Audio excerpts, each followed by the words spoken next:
हाँ जी दोस्तों, क्या हाल है, क्या हाल है, क्या हाल है। शुरू करें।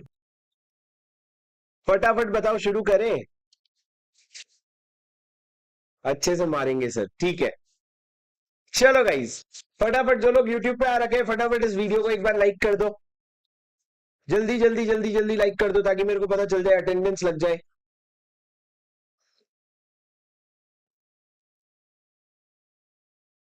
ठीक है। चलो गाइस, आज हम क्या करने वाले हैं? आज हम एकदम short and sweet but detailed revision करने वाले हैं। कौन से चैप्टर का पूरा चैप्टर? ऑडिट एंड ऑडिटर्स का। हमारा ये पढ़ करके पूरा खत्म हो गया है।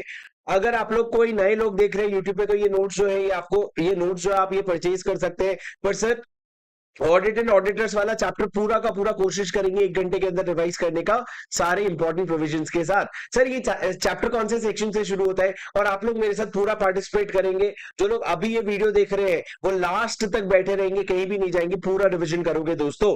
Sir, chapter 10 audit and auditors, ये शुरू होता है सेक्शन 139 से, और ये खत्म होता है सेक्शन 148 पे। शुरू होता है 139 पे और खत्म होता है 148 पे। ठीक है। उसके बाद सर मैंने क्या कहा, सेक्शन 139 से शुरू करते हैं। सेक्शन 139 में मैंने आपको क्लास में समझाया था, जो वो मैं आपको वापस से यहाँ पे एक बार समझा दे रहा हूँ। सेक्शन 139 में हमने एक चार्ट बनाया था। आपको याद है हमने एक चार्ट बनाया था? हाँ सर, कुछ ऐसा थोड़ा थोड़ा तो याद आ रहा है। सर देखो, हमने क्लास में ऐसा एक चार्ट बनाया था, बहुत गंदा है, क्लास में हमने अच्छे से बनाया था। मेरी बात सुनो, मैंने आपको क्या बताया था कि ऑडिटर किस तरीके से अपॉइंट होता है। सबसे पहले होता है फर्स्ट ऑडिटर, फिर होता है सब्सिक्वेंट ऑडिटर। और मैंने दो कंपनीज की बात की थी, एक नॉर्मल कंपनी और एक गवर्नमेंट कंपनी या फिर गवर्नमेंट कंट्रोल्ड एंटिटीज। क्या? Government controlled entities. पहले नॉर्मल कंपनी की बात करते हैं। नॉर्मल कंपनी में फर्स्ट ऑडिटर कैसे अपॉइंट होता है? जिस दिन आपकी कंपनी इनकॉर्पोरेट होती है उसके 30 डेज के अंदर अंदर कौन अपॉइंट करता है? बीओडी अपॉइंट करता है। कौन अपॉइंट करता है? बीओडी। अगर 30 डेज के अंदर बोर्ड नहीं कर पाएगा तो अगले 90 डेज के अंदर आपका शेयर होल्डर अपॉइंट करता है, और इस तरीके से फर्स्ट ऑडिटर आता है। सर, कितने दिन मिल गए टोटल? 120 डेज मिल गए। ये जो ऑडिटर अपॉइंट हुआ है, ये कब तक ऑफिस होल्ड करेगा? सर, ये ऑफिस होल्ड करेगा नेक्स्ट एजीएम तक। कब तक? अगले एजीएम तक ऑफिस होल्ड करेगा। ये हो गया सर आपका सबसे पहला पहला ऑडिटर। उसके बाद सर हमने पढ़ा सब्सिक्वेंट ऑडिटर। सब्सिक्वेंट ऑडिटर कैसे अपॉइंट होता है? जब आपका फर्स्ट एजीएम खत्म हो जाएगा उसके बाद आपको ऑडिटर की जरूरत पड़ेगी, तो ऑडिट कमिटी अगर आपकी कंपनी में है तो ऑडिट कमिटी बोर्ड को रिकमेंड करेगा। बोर्ड को अगर वो रिकमेंडेशन जमा, तो बोर्ड वो रिकमेंडेशन लेकर के शेयर होल्डर के पास चला जाएगा और शेयर होल्डर को बोलेगा, शेयर होल्डर तुम अप्रूव कर दो। अगर तुम अप्रूव कर दोगे तो ये जो ऑडिटर है ना, ये 6 महीने 6 एजीएम तक रहेगा। कब तक? 6 एजीएम। फर्स्ट एजीएम से लेकर के 6 एजीएम। कितने साल हुए बेटा? 5 साल हुए। 5 साल तक रहेगा। पर अगर बोर्ड ने कर दिया मना, बोर्ड ने बोला मेरे को नहीं जमा, तू क्या पीडब्ल्यूसी का नाम लेके आ रहा है, मेरे को नहीं जमा, तो बोर्ड क्या करेगा? बोलेगा तू अपने रिकमेंडेशन को रिकंसिडर कर। अगर ऑडिट कमिटी रिकंसिडर करता है और नया नाम देता है तो तुम वापस प्रोसेस में आ गए, वापस तुम बोर्ड अप्रूव करेगा, शेयर होल्डर के पास जाओगे। पर अगर ऑडिट कमिटी ने रिकंसिडर करने से मना कर दिया तो बोर्ड क्या करेगा? बोर्ड क्या करेगा? उसको रीजंस देगा कि क्यों मेरे को ऑडिट कमिटी का रिकमेंडेशन पसंद नहीं आया, और साथ में खुद का रिकमेंडेशन जोड़ेगा और लेकर के चला जाएगा किसके पास? Share holder. मतलब सर, अगर ऑडिट कमिटी और बोर्ड में लड़ाई हुई होगी तो जीतेगा कौन? आपका हमेशा बोर्ड ऑफ डायरेक्टर जीतेगा। सर, जब ऑडिट कमिटी एक नाम रिकमेंड कर रहा है बोर्ड को, तो वो क्या चीजें ध्यान में रखेगा? सर, वो ध्यान रखेगा एमसीक्यू के बारे में। किसके बारे में? एमसीक्यू के बारे में। इसको ऑपोजिट से ऑपोजिट रिवर्स ऑर्डर में पढ़ो।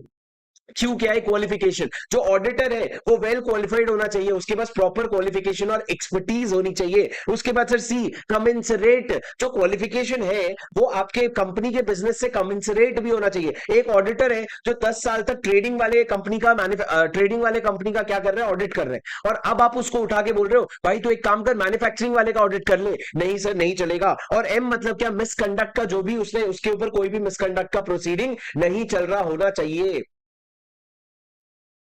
समझे क्या? इस तरीके से आपका सब्सिक्वेंट ऑडिटर अपॉइंट होता है। सब्सिक्वेंट ऑडिटर अपॉइंट हो गया सर, आप समझे? उसके बाद सर अगर कैजुअल वैकेंसी हो जाती है, कैजुअल वैकेंसी मतलब क्या? हल्के में वैकेंसी, बस यूं ही वैकेंसी। कैजुअल वैकेंसी मतलब क्या? कैजुअल वैकेंसी मतलब अगर आपका टेन्योर खत्म होने के पहले या तो डेथ हो गई या कोई भी कारण से अगर ऑफिस वेकेट हो गया तो क्या होगा सर, तो जिस दिन आपका ऑफिस वेकेट हुआ ना उसके 30 डेज के अंदर किसको फिल करके देना पड़ेगा, बोर्ड को फिल करके देना पड़ेगा। पर सर एक बात बताऊं क्या, कैजुअल वैकेंसी अगर रेजिग्नेशन की वजह से हो रहा है, किसके वजह से हो रहा है, रेजिग्नेशन की वजह से हो रहा है, तो आपको 3 महीने के अंदर ओआर पास करवाना पड़ेगा, मतलब आपको शेयर होल्डर को भी इन्वॉल्व करना पड़ेगा और उनका परमिशन लेना पड़ेगा। सर ये जो कैजुअल वैकेंसी वाला डायरेक्ट ऑडिटर आया ये कितने समय तक ऑफिस में रहेगा, ये अगले एजीएम तक, कब तक, अगले एजीएम तक ऑफिस में रहेगा, till the next AGM. Sir ये आपका कैजुअल वैकेंसी वाला पॉइंट हो गया। उसके बाद गवर्नमेंट कंपनी की बात करते हैं। गवर्नमेंट कंपनी में एक ही इंसान होता है, सीएनडीजी सीएनडीजी सीएनडीजी। सर गवर्नमेंट कंपनी में इन कॉर्पोरेशन के कितने दिन के अंदर क्या होगा, 60 डेज के अंदर सीएनडीजी जो है पहला ऑडिटर लाएगा। कितने दिन के अंदर, 60 डेज के अंदर। पर अगर 60 डेज के अंदर नहीं ला पाया तो उसके बाद बोर्ड लाएगा 30 डेज के अंदर, और अगर बोर्ड भी नहीं ला पाया तो उसके बाद फिर 60 डेज मिलेगा किसको, शेयर होल्डर को, क्या पास, क्या लाने के लिए, ऑडिटर लाने के लिए। सर यहाँ ऊपर आपने बोर्ड को 30 दिन दिया, यहाँ पे नीचे आप सीएनडीजी को 60 दिन दे रहे हो, ऐसा क्यों? अरे यार सरकारी कंपनी है ना, लंच ब्रेक होता है कि नहीं है, लंच ब्रेक नाम की कोई चीज होती है कि नहीं है? हाँ तो 60 दिन देना पड़ेगा, उसके बाद बोर्ड को 30 दिन और फिर उसके बाद शेयर होल्डर को 60 दिन, मतलब 150 दिन के अंदर अपॉइंटमेंट हो जाना चाहिए। सर ये वाला जो ऑडिटर होगा ये कब तक ऑफिस होल्ड करेगा, ये नेक्स्ट एजीएम तक होल्ड करेगा। कब तक होल्ड करेगा, अगले एजीएम तक होल्ड करेगा। उसके बाद सर सब्सिक्वेंट ऑडिटर कैसे अपॉइंट होगा, आपके हर फाइनेंशियल ईयर के स्टार्ट में शुरू के 180 दिन के अंदर कौन अपॉइंट हो जाएगा, सब्सिक्वेंट ऑडिटर अपॉइंट हो जाएगा। शुरू के 180 डेज के अंदर कौन अपॉइंट करेगा सर, इसको सीएनडीजी अपॉइंट करेगा। और सर ये कब तक ऑफिस होल्ड करेगा, ये नेक्स्ट एजीएम तक ऑफिस होल्ड करेगा, इसमें कोई किचकिच नहीं है। उसके बाद सर आगे अगर कैजुअल वैकेंसी हो जाती है तो, अगर कैजुअल वैकेंसी हो जाती है तो कैजुअल वैकेंसी कौन भरेगा, सबसे पहले सीएनडीजी भरेगा। कितने दिन में सर, सीएनडीजी भरेगा 30 डेज में। क्या बात कर रहे हो सर, अब लंच ब्रेक नहीं होगा क्या? अरे अब थोड़ा अर्जेंट काम है ना, कैजुअल वैकेंसी हो गई ना, जल्दी जल्दी भरो ना, तो आपको 30 दिन मिलेंगे। 30 दिन में फिर भी अगर नहीं कर पाए तो बोर्ड आपको कितना दिन देगा, 30 दिन देगा, और 30 दिन के अंदर आपको कैजुअल वैकेंसी भरना पड़ेगा। सर ये जो भी ऑडिटर अपॉइंट हुआ ये टिल नेक्स्ट एजीएम होल्ड करेगा, अगले एजीएम तक होल्ड करेगा। बोलो समझे क्या? हाँ। उसके बाद सर मैंने आपको क्या बताया, उसके बाद मैंने आपको कुछ और चीजें बताई, ये सारी आपका पॉइंट नंबर 1 हो गया, सॉरी ये पॉइंट नंबर 1 हो गया, अपॉइंटमेंट ऑफ सब्सिक्वेंट ऑडिटर हो गया। उसके बाद सर मैंने आपको बताया था कि अपॉइंटमेंट के पहले और अपॉइंटमेंट के बाद दोनों समय कुछ चीजें होती है। अपॉइंटमेंट के पहले क्या होता है सर, जब अपॉइंटमेंट के पहले क्या होता है, ऑडिटर को सबसे पहले रिटन कंसेंट देना होता है कि हाँ मैं करेगा काम, मैं ऑडिटर बनेगा, और दूसरा उसको एक सर्टिफिकेट देना पड़ता है जिसमें वो 4 चीजें लिखेगा, जिसमें वो 4 चीजें लिखेगा। क्या करने लिखेगा सर, जिसका मैंने शॉर्टकट बनाया, लेट द प्रोसीडिंग्स बिगिन। अब सर मेरी बात सुनो, क्या चीजें करेगा वो, सबसे पहले सर एल, आप लिमिट्स के अंदर हो, आप ये बताओगे। आपको पता है कंपनीज एक्ट के अंदर लिमिट है 20 ऑडिटर्स का, तो आप 20 के लिमिट के अंदर हो वो आप बताओगे। ई, आप एलिजिबल हो to be appointed as a director auditor, आप डिस्क्वालिफाइड नहीं हो ये आप बताओगे। टी, आप जो लॉ के टर्म्स है, जो इस एक्ट के टर्म्स है उसका कंप्लायंस कर रहे हो ऐसा बताओगे। और उसके बाद प्रोसीडिंग्स, आप ये बताओगे कि जो लिस्ट ऑफ प्रोसीडिंग्स हमने दे रखा है वो ट्रू एंड करेक्ट है। क्या है वो ट्रू एंड करेक्ट है। 4 चीजें sir, let the proceedings begin, L limits, E eligible, T terms, और P proceedings, let the proceedings begin. तो सर ये 4 कंडीशन आपको, सर आपको पता है ना ये एग्जाम में आया था, आपको पता है ना ये एग्जाम में आया था, तो 4 पॉइंट याद करने पड़ेंगे। ऑडिटर अपने सर्टिफिकेट में 4 चीजें लिखता है, पहला एल लिमिट्स, दूसरा ई एलिजिबल, तीसरा टी टर्म्स, और प्रोसीडिंग्स। प्रोसीडिंग्स जो भी हमने लिस्ट दिया है वो ट्रू एंड करेक्ट है आपको बताना पड़ेगा। सर उसमें certificate shall include whether auditor satisfied criteria under 141 का जो क्राइटेरिया है कि एक इंडिविजुअल होना चाहिए, सीए होना चाहिए, वही ऑडिट कर सकता है, वो भी आप यहां पे लिख दोगे। ओके सर लिख देंगे। ये तो क्या हो गया बिफोर अपॉइंटमेंट। बिफोर अपॉइंटमेंट 2 चीजें क्या हो गई, एक तो रिटन कंसेंट हो गया, और दूसरा आपका क्या हो गया, सर्टिफिकेट। सर रिटन अपॉइंटमेंट के बाद अब अपॉइंटमेंट के बाद क्या होगा, अपॉइंटमेंट के बाद 2 चीजें होगी दोस्तों। अपॉइंटमेंट के बाद आप inform the auditor concern about this appointment, मतलब आप ऑडिटर को बोल दो कि भाई बधाई हो तू अपॉइंट हो गया है, and file a notice in the form ADT 1 file करोगे आरओसी के पास 15 दिन के अंदर जिस दिन अपॉइंट किया उसके 15 दिन के अंदर एडीटी 1 फाइल करोगे। 1 से आप क्या कर रहे हो, अपॉइंट कर रहे हो, 1 से आप क्या कर रहे हो, अपॉइंट कर रहे हो, 1 से क्या कर रहे हो, अपॉइंट कर रहे हो। उसके बाद सर मैंने आपको क्या बोला था, मैंने आपको एक चीज एक्स्ट्रा कॉन्सेप्ट बस ये समझाया था कि जो हमारा सेक्शन 132 है एनएफआरए 1, उसमें एनएफआरए में बोलता है कि जब एक बीसी बॉडी कॉर्पोरेट जब किसी ऑडिटर को अपॉइंट करता है तो उसको एनएफआरए 1 15 दिन के अंदर फाइल करना पड़ता है। और सर कंपनी के लिए क्या है, एडीटी 1 फाइल करना पड़ता है 15 दिन के अंदर। वहां पे बीसी था, यहाँ पे सीओ है। कंपनी है, ठीक है। उसके बाद sir tenure, reappointment and cooling of period. मैंने आपको बोला था कि कुछ जो बड़े बड़े कंपनीज है ना उनके लिए थोड़ा एक्स्ट्रा प्रोविजन लगाना पड़ेगा। सर बड़े बड़े कंपनीज मतलब क्या, या तो लिस्टेड कंपनी हो गए, या फिर पब्लिक, या फिर अनलिस्टेड पब्लिक कंपनी जिसका paid up share capital 10 crore या उससे ज्यादा है, या फिर सर अनलिस्टेड प्राइवेट कंपनी जिसका paid up share capital 50 crore या उससे ज्यादा है, या फिर कोई भी कंपनी जिसका बोरिंग फ्रॉम बैंक्स और पीएफआई 50 करोड़ या उससे ज्यादा है, या फिर सर डिपॉजिट मतलब मार्केट से पैसा ले रखा है 50 करोड़ या उससे ज्यादा। वो लोग क्या करेंगे सर, इंडिविजुअल को जब अपॉइंट करेंगे तो वो मैक्सिमम एक टर्म के लिए अपॉइंट होगा 5 कॉन्सिक्यूटिव ईयर्स के लिए, और अगर फर्म को अपॉइंट करेंगे तो वो मैक्सिमम 2 टर्म के लिए अपॉइंट होगा 5 कॉन्सिक्यूटिव ईयर्स के लिए। मतलब यहां पे टोटल हो जाएगा 10 ईयर्स, यहां पे टोटल हो जाएगा 5 इयर्स। अब सर कूलिंग उसके बाद क्या है, जब आपका टर्म खत्म हो गया, जब आपका टेन्योर खत्म हो गया, तो क्या होगा, जब आपका टेन्योर खत्म हो गया, देन दैट ऑडिट फर्म और that individual shall not be eligible for reappointment as auditor in the same company for a period of 5 years from the completion of terms. जब आपका टर्म खत्म हो जाएगा उसके बाद 5 साल तक तुम उसी कंपनी में ऑडिटर नहीं बन सकते। अच्छा सर, तो उसके सब्सिडरी कंपनी में ऑडिटर बन सकते हैं क्या, उसके सब्सिडरी में ऑडिटर बन सकते हैं क्या? हाँ सर, उसी कंपनी में ऑडिटर की जगह कुछ और काम कर सकते हैं क्या? हाँ, आपको बस ये बोला है उसी कंपनी में ऑडिटर नहीं बनना, उसके अलावा कोई भी काम करना है तो कर लेना। अब सर उसके बाद मैंने आपको बोला था 3 तरह के लोग, 3 तरह का फर्म जो है डिस्क्वालीफाई हो जाता है, 3 तरह का फर्म जो है वो डिस्क्वालीफाई हो जाता है ऑडिटर बनने से। सबसे पहला, अगर जो फर्म छोड़ के जा रहा है और जो नया फर्म आ रहा है जिसको हम इनकमिंग फर्म कहते हैं, उनमें कॉमन पार्टनर्स है। क्या है? कॉमन पार्टनर्स है। तो जो फर्म, मान लो पीडब्ल्यूसी छोड़ के जा रहे हैं, मान लो पीडब्ल्यूसी छोड़ के जा रहे हैं और केपीएमजी आ रहे हैं, और अगर ये दोनों में कॉमन पार्टनर्स निकले ना,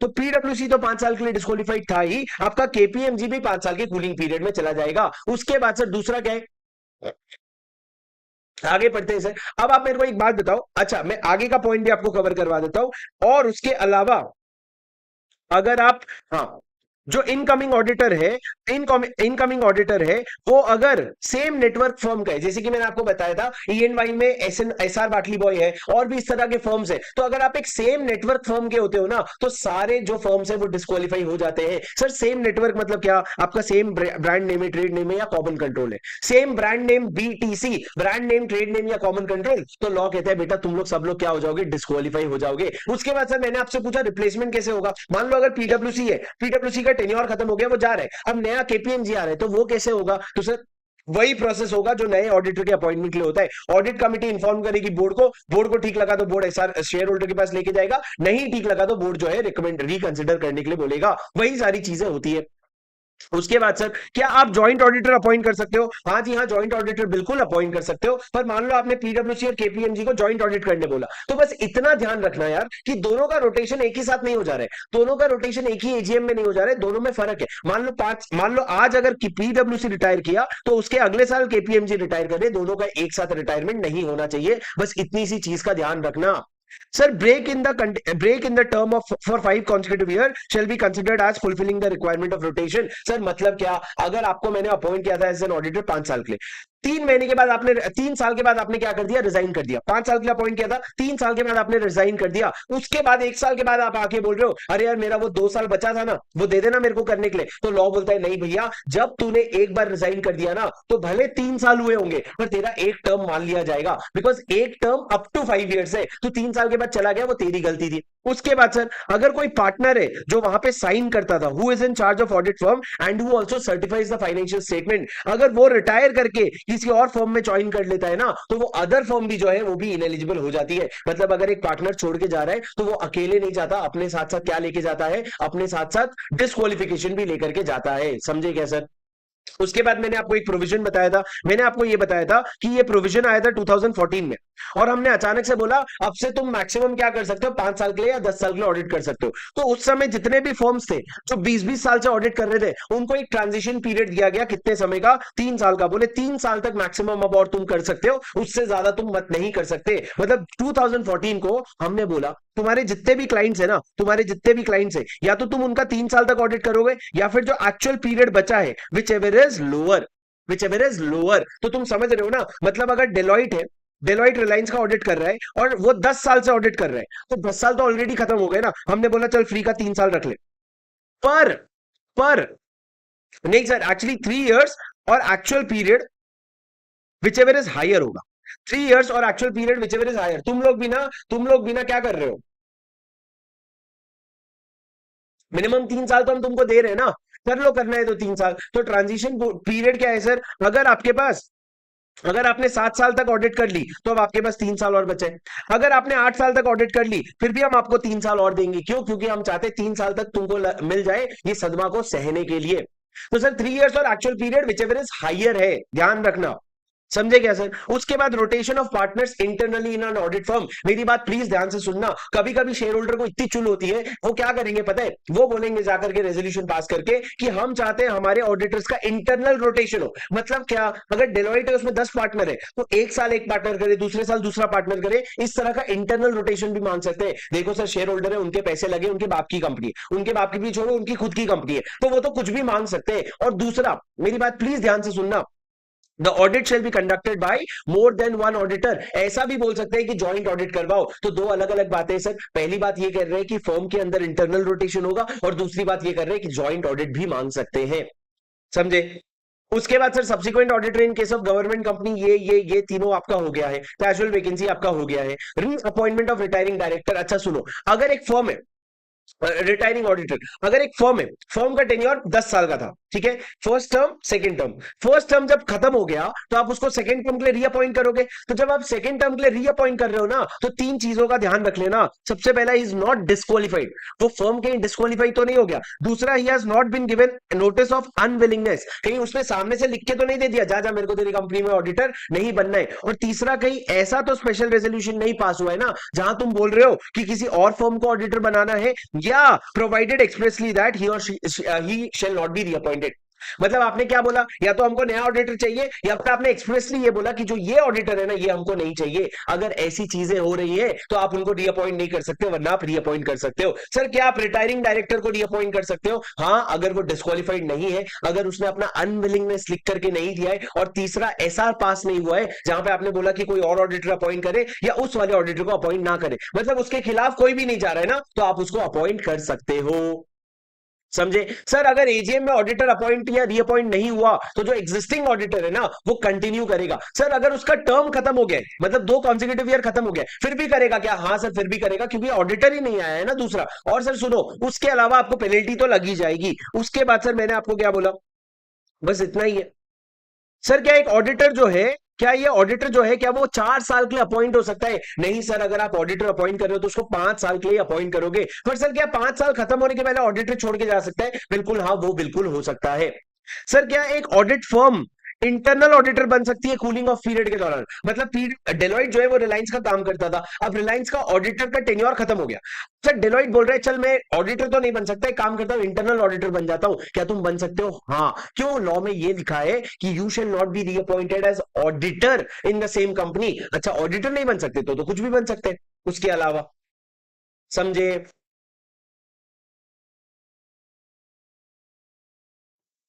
अरे बोलो, समझे कि नहीं?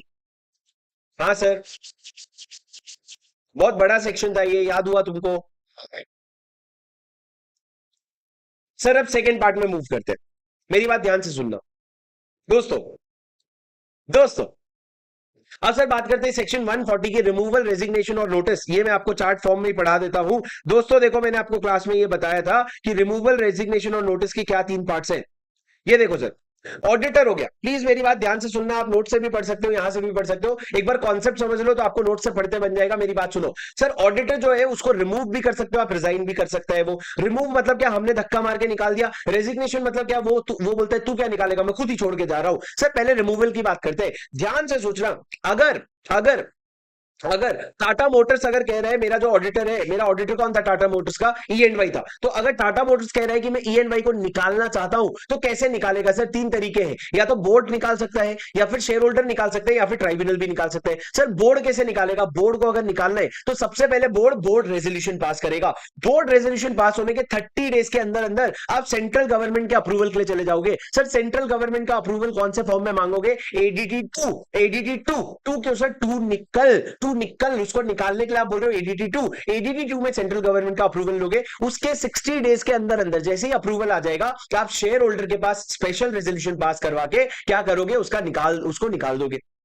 बोर्ड के पास गए, बोर्ड के बाद से सीजी के पास गए, सीजी के बाद आप शेयर होल्डर के पास गए, और फिर आपने शेयर होल्डर के पास जाने के बाद उसको निकाल दिया। क्या आपको मेरी बात समझ आई? अरे बोलो, did you understand this? Board resolution, central government और फिर शेयर होल्डर। समझाइए। हाँ सर, सेंट्रल शेयर होल्डर जो है, मेरी बात ध्यान से सुनना, शेयर होल्डर जो है उसका अप्रूवल कौन सा लगेगा? एसआर फॉर्मेट में लगेगा। ये तो हो गया सर जब वोट निकाल रहे हैं। शेयर होल्डर अगर निकाल रहे हैं तो क्या बेटा, अगर शेयर होल्डर निकालना चाहता है ना, तो सबसे पहले शेयर होल्डर को एक स्पेशल नोटिस देना पड़ेगा। ये सबसे इंपॉर्टेंट पॉइंट है, ध्यान से सुनना। शेयर होल्डर जो है ना, वो कंपनी को स्पेशल नोटिस देगा, टाटा मोटर्स को स्पेशल नोटिस देगा। सर स्पेशल नोटिस कौन से सेक्शन में पढ़ा था हमने? 115 में। स्पेशल नोटिस मतलब कितना? 1% ऑफ द वोटिंग पावर और paid up share capital of 5 lakh rupees, इतना आपको स्पेशल नोटिस देना पड़ेगा। तो टाटा मोटर्स कहां पे, टाटा मोटर्स को जैसे ही स्पेशल नोटिस मिलेगा एटलीस्ट 14 डेज पहले या फिर मैक्सिमम 3 महीना पहले, 3 महीने से ज्यादा पहले नहीं मिलना चाहिए। टाटा मोटर्स वो नोटिस लेके जाएगा ऑडिटर के पास और बोलेगा केपीएमजी तू तो गए हो, केपीएमजी तू तो गए हो। केपीएमजी के पास जब ये नोटिस आएगा तो वो पढ़ेगा, यार कितना बुरा बुरा बोल रहे हैं मेरे बारे में, मेरे को निकालना है निकाल दो, पर घटिया घटिया बातें क्या कर रहे हो। तो अब केपीएमजी के पास दो राइट्स जागरूक हो जाएंगे। पहला हो जाएगा आपका ओरल रिप्रेजेंटेशन, दूसरा रिटन रिप्रेजेंटेशन। ओरल मतलब क्या? रिप्रेजेंटेशन मतलब क्या? आप स्टेज में जाओगे एजीएम के और वहां पे आप क्या अपना जो भी आपको बोलना है वो आप बोल सकते हो। और रिटन रिप्रेजेंटेशन मतलब क्या? रिटन रिप्रेजेंटेशन मतलब आप एक पेपर में लिखोगे, सारी चीजें समझाओगे और समझाने के बाद आप क्या करोगे, ये रिटन रिप्रेजेंटेशन दे दोगे कंपनी को, और कंपनी को बोलोगे कंपनी सुनो ना, ये जो रिटन रिप्रेजेंटेशन मैंने दिए लिखा है, तू जो नोटिस भेजेगा ना शेयर होल्डर को कि हमको केपीएमजी को निकालना है, उसी नोटिस में लिख देना कि केपीएमजी ने एक रिटन रिप्रेजेंटेशन दिया है और इसको प्लीज अटैच करके भिजवा देना। तो सर टाटा मोटर्स क्या करेगा, कम से कम 7 दिन पहले सारे शेयर होल्डर्स को ये रिटन रिप्रेजेंटेशन भी भिजवा देगा। पर एक बात बताओ, अगर रिटन रिप्रेजेंटेशन में सर उसने रिटन रिप्रेजेंटेशन में अगर ऑडिटर ने सबकी बुराई की है, सबको इंसल्ट किया है, सबको डिफेम किया है, तो क्या होगा सर? तो एक पावर है कि जो भी कंसर्न पर्सन है वो सेंट्रल गवर्नमेंट के पास जा सकता है और सेंट्रल गवर्नमेंट को बोलेगा कि सेंट्रल गवर्नमेंट सुनो, ये जो रिटन रिप्रेजेंटेशन है ना, it is being abused to secure needless publicity for defamatory matters. मतलब क्या? वो अब्यूज कर रहा है, उसमें गलत गलत बातें लिख रहा है। तो सेंट्रल गवर्नमेंट क्या करेगा, ऑर्डर देगा कि जो रिटन रिप्रेजेंटेशन है ना, इसको कहीं पे भी नहीं भेजा जाएगा। पर सर रिटन रिप्रेजेंटेशन भेजने से तो आपने रोक लिया, ओरल रिप्रेजेंटेशन से रोक सकते हो क्या? ओआर से, ओरल रिप्रेजेंटेशन से रोक सकते हो क्या? नहीं रोक सकते। ओरल रिप्रेजेंटेशन तो उसको जाके बोलना पड़ेगा। सर अब अगर स्टेज में जाकर के गाली देना शुरू कर दिया तो कर दिया तो कर दिया, अच्छा वीडियो बनेगा, वायरल होगा, और क्या होगा? कर दिया तो कर दिया, अब उसमें क्या कर सकते हैं हम? तो इस तरीके से क्या होगा सर, इस तरीके से आपका पूरा का पूरा स्पेशल नोटिस का प्रोविजन चलेगा। बोलो समझला का है? अरे बोलो समझला का है? हाँ सर। उसके बाद सर मैंने आपको एक चीज बताई थी सर, अगर मान लो रिटन रिप्रेजेंटेशन जो है वो किसी भी कारण से नहीं भेज पाई, क्योंकि समय नहीं हो पाया या नोटिस निकल चुका था, तो आप क्या करोगे, ये रिटन रिप्रेजेंटेशन को you will read it out loud in the AGM, मतलब आप पढ़ करके पूरा सुनाओगे। पर सर रिटन रिप्रेजेंटेशन को पढ़ के सुनाने से ओरल रिप्रेजेंटेशन का राइट खत्म नहीं होता है, आप अभी भी ओरल रिप्रेजेंटेशन कर सकते हो। अरे बोलो समझा कि नहीं बेटा? अरे हाँ कि नहीं? हाँ सर। तो इस तरीके से आपका शेयर होल्डर निकालता है। और सर तीसरा मेजर पावर है ट्राइब्यूनल के पास। ट्राइब्यूनल भी अगर गुस्सा हो जाएगा ना तो ट्राइब्यूनल भी निकाल देगा। सर ट्राइब्यूनल कब निकालेगा? या तो मोटा ये सुओ मोटू, सुओ मोटू मतलब क्या, उसको खुद से अगर उसको माता ही बोले यार मेरे को निकालना है तो वो निकाल देगा। या फिर और एप्लीकेशन, कहां गया इसका चार्ट? हाँ ये देखो सर, ट्राइब्यूनल या तो सुओ मोटो और ऑन एन एप्लीकेशन। एप्लीकेशन कौन देगा सर? सर अच्छा जो बच्चे यूट्यूब पे देख रहे हैं, आप बोलेंगे सर ये नोट्स कहां पे मिलेंगे? बेटा ये नोट्स कहीं नहीं मिलेंगे, ये क्लास के नोट्स है। अगर आपको लिखना है तो स्क्रीन पे देख के पॉज कर करके आप लिख लो, बट अदरवाइज आप अपने समरी नोट से ही पढ़ लो, आपका काम हो जाएगा। दोस्तों मैंने क्या बोला, ट्राइब्यूनल जो है अगर उसको सुओ मोटो या फिर किसी एप्लीकेशन पे अगर ट्राइब्यूनल जो है वो सुओ मोटू मतलब उसको खुद से या फिर उसको सेंट्रल गवर्नमेंट या किसी कंसर्न पर्सन ने अगर एप्लीकेशन किया है, तो वो क्या करेगा, कंपनी को एक नोटिस भेजेगा, ऑर्डर भेजेगा कि कंपनी मैं सेटिस्फाइड हूं कि ये जो तुम्हारा ऑडिटर है ना, या तो वो फ्रॉड कर रहा है या फिर फ्रॉड में, या तो वो फ्रॉड कर रहा है या फिर फ्रॉड में, बोलो ना बच्चों क्या कर रहे हैं? अपने मुंह से बोलो, अपने जुबान से निकलने दो आवाज, सुनने दो घर वालों को कि क्या ये कंप्यूटर देख के बोल रहे हैं। बोलो एक बार, या तो उसने फ्रॉड किया है या फिर फ्रॉड में कल्यूड किया है मैनेजमेंट के साथ। तो सर वो बोलेगा कंपनी तू ऑडिटर को निकाल और एक नया ऑडिटर लेकर के आ। पर सर अगर ऐसा हुआ जैसे कि सत्यम स्कैम में हुआ था कि अगर सेंट्रल गवर्नमेंट ने एप्लीकेशन दिया ट्राइब्यूनल को और बोले ट्राइब्यूनल सुन अभी हमारे पास समय नहीं है, हमको फटाफट एक नया ऑडिटर लाना पड़ेगा और हम कंपनी पे भरोसा नहीं कर सकते क्योंकि कंपनी का मैनेजमेंट वैसे ही दूध का दूल्हा नहीं है, तो सर ट्राइब्यूनल क्या करेगा, इमीडिएटली ऑर्डर देगा 15 दिन के अंदर ऑर्डर देगा कि बेटा ऑडिटर जो है ना वो अब से फंक्शन नहीं करेगा। और एक नया ऑडिटर अपॉइंट करने का पावर किसको दे देगा? सीजी को। कंपनी को नहीं बेटा, सीजी को। ऊपर देखो किसको पावर दिया था? कंपनी को। नीचे ना सीजी ने एप्लीकेशन किया ना, तो ट्राइब्यूनल ऑर्डर पावर दे देगा सीजी को कि बेटा तू अपॉइंट कर ले। पर अभी वाला जो ऑडिटर है ना, वो विथ इमीडिएट इफेक्ट उसका ऑफिस खत्म हो रहा है। सर जब इस तरह का ऑडिट ऑर्डर किसी ऑडिटर पे आता है ना, मान लो पीडब्ल्यूसी पे इस तरह का अगर ऑडिट ऑर्डर आया, तो ध्यान से सुनना, पीडब्ल्यूसी 5 साल के लिए डिस्क्वालिफाइड हो जाएगी किसी भी कंपनी का ऑडिट करने के लिए। इंडिया में किसी भी कंपनी का, लिस्टेड हो अनलिस्टेड हो, किसी भी कंपनी का ऑडिट नहीं कर सकती। और साथ में 447 के फ्रॉड के भी लायबल हो जाएगा। किस चीज के लिए? 447 के फ्रॉड के लिए भी लायबल हो जाएगा। बोलो तुमको समझा क्या मैं क्या बोला? सर ये ट्राइब्यूनल का रिमूवल है। ट्राइब्यूनल का रिमूवल देखो, पहला वाला थोड़ा सॉफ्ट अप्रोच है, दूसरा वाला हार्श अप्रोच है। सॉफ्ट अप्रोच में क्या है? हमने बोला सेंट्रल गवर्नमेंट, तुम कंपनी को ऑर्डर दे दो, कंपनी अपने हिसाब से ऑडिटर को निकाल के नया वाला ले आएगा। पर अगर तुमको हार्श अप्रोच लेना है, सत्यम स्कैम जैसे हुआ था, तो ट्राइब्यूनल क्या करेगा? 15 दिन के अंदर अंदर ऑर्डर दे देगा कि ऑडिटर अब से काम नहीं करेगा और एक नया ऑडिटर सेंट्रल गवर्नमेंट लाके अपॉइंट करेगा। सर ये आपका रिमूवल बाय ऑडिटर था, समझे क्या? उसके बाद सर रिमूवल बाय ऑडिटर के बाद हमने क्या पढ़ा? रिमूवल बाय ऑडिटर के बाद हमने पढ़ा रेजिग्नेशन। रेजिग्नेशन तो बहुत आसान था सर। अगर एक इंसान को रिजाइन करना है तो वो कंपनी को रेजिग्नेशन देगा और 30 दिन के अंदर अंदर आरओसी को, बोर्ड ऑफ डायरेक्टर को और सीएनडीएजी को, सीएनडीएजी मतलब किस केस में? गवर्नमेंट कंपनी के केस में 30 दिन के अंदर एक फॉर्म फाइल करेगा एडीटी 3। एडीटी 3 बोले 3 क्या निकालोगे? मैं खुद छोड़ के जा रहा हूं। मतलब तुम क्या निकालोगे? मैं खुद छोड़ के जा रहा हूं एडीटी 3। सर एडीटी 3 सर गंदा है, पर मेरे को पता है गंदे से भी याद होता है। सर एडीटी 3 फाइल करोगे आप, रीजंस दोगे उसमें, और आप क्या बताओगे? आप रीजंस देकर के बताओगे मैं क्यों छोड़ करके जा रहा हूं। दोस्तों एक लाइन बोल रहा हूं फिर से, हमेशा याद रखना बेटा, सुनो। ऑडिटर को हमेशा रेजिग्नेशन के वक्त रीजन बताना पड़ता है। वो ये नहीं बोल सकता मैं बस यूं ही मन नहीं कर रहा है करके छोड़ के जा रहा हूं। आपको प्रॉपर रीजन बताना पड़ेगा। समझे क्या? समझे? सर आप लोगों को अगर चाहिए तो एक बार पॉज करके ये पूरा प्रोविजन जो है नोट से पढ़ लेना, पर मेरी गारंटी है एक एक पॉइंट आपका कवर हो गया है। और मैं अभी स्क्रीन पे देख भी रहा हूं, सारे पॉइंट्स कवर हो गए। ठीक है, आपका पूरा का पूरा पॉइंट्स कवर हो गया। ठीक है, अब सर अगले सेक्शन की ओर बढ़ते हैं। बहुत ही बेहतरीन और बहुत ही इंपॉर्टेंट सेक्शन है, सेक्शन 141। क्या है sir section 141? What is section 141? क्या आप मेरे को बता सकते हैं?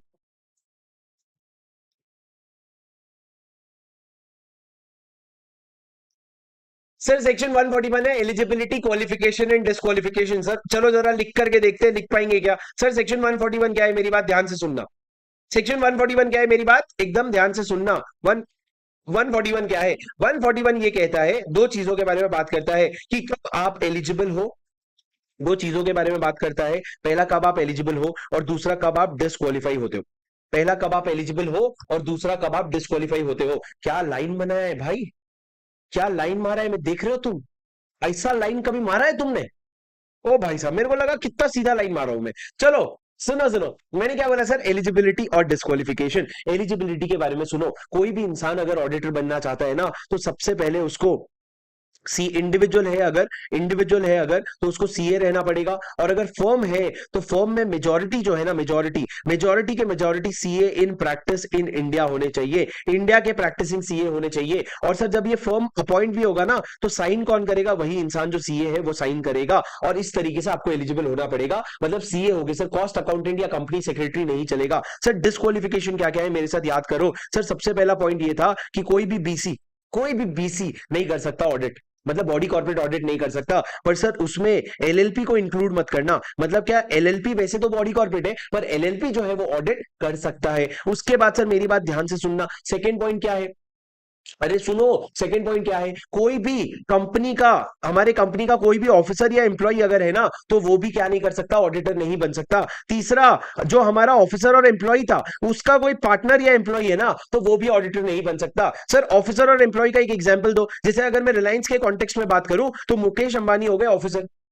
अब मुकेश अंबानी का कोई और पार्टनर है, मान लो अनिल अंबानी पार्टनर है मुकेश अंबानी का, तो अनिल अंबानी भी डिस्क्वालीफाई हो गया। उसके बाद सर हमने कहा, ये फोर्थ पॉइंट सबसे इंपॉर्टेंट है, अगर एक इंसान या उसका रिलेटिव या उसका पार्टनर जो है वो सिक्योरिटीज नहीं होल्ड करना चाहिए कंपनी, एसोसिएट, सब्सिडरी होल्डिंग में या फिर सब्सिडरी ऑफ होल्डिंग में। क्या नहीं होल्ड करना चाहिए? सिक्योरिटीज नहीं होल्ड करना चाहिए। लेकिन एक एक्सेप्शन था सर कि जो रिलेटिव है ना, वो रिलेटिव जो है वो सिर्फ कंपनी में एसोसिएट सब्सिडरी होल्डिंग नहीं, सिर्फ कंपनी में 1 लाख तक के फेस वैल्यू तक का सिक्योरिटी होल्ड कर सकता है। सर क्या एग्जैक्ट 1 लाख का होल्ड कर सकता है? हाँ। क्या 1 लाख 1 रुपए का होल्ड कर सकता है? नहीं। और ध्यान रखना फेस वैल्यू है।